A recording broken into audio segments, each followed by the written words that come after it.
beni Şah-ı Merdan aşkına, bu cihanın rehnuması Şiri Yezdan aşkına. Şahım Hasan, Pir Hüseyin, Kerbela meydan için lütfedip bağışla cürmüm Ali Sübhan aşkına, Ali Sübhan aşkına.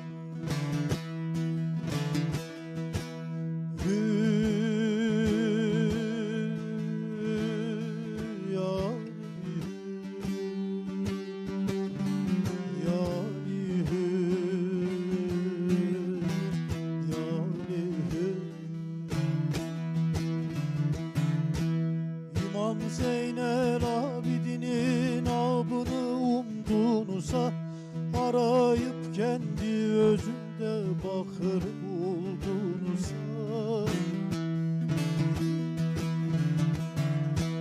Ceddin evladı Muhammed Cafer'i bildin ise, rahma gel ey kanlı zalim Ali İmran aşkına,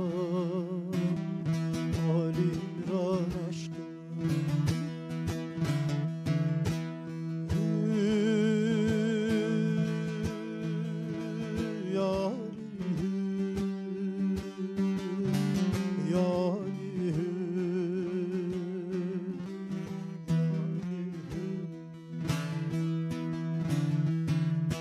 Seyyid Musa-i Kazım'dır ehli beytin serveri, canı aşkı nuş edenler müpteladır ekseri.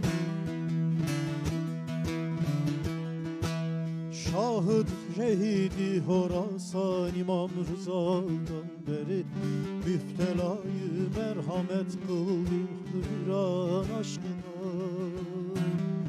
kalbi bir an aşkına.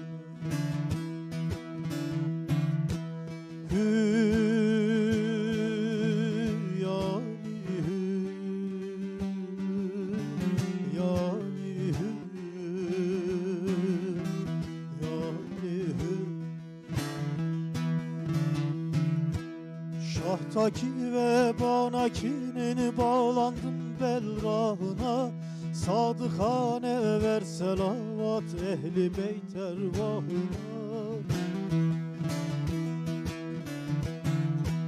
Mail olma yok vefası du cihan hublarına, gel mürüvvet eyleydi ehli irfan aşkına,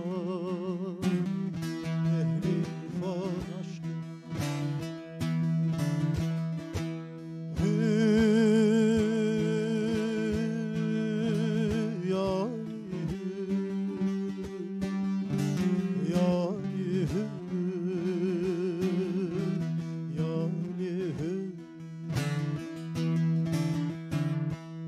Ey virani çıkma yoldan, doğru raha gel beri, muhabbet şefkat senindir ey Hasanül askeri. Evliyalar serfirazı Hacı Bektaş-ı Veli, sen ganisin ver muradım devrim imtihan aşkına.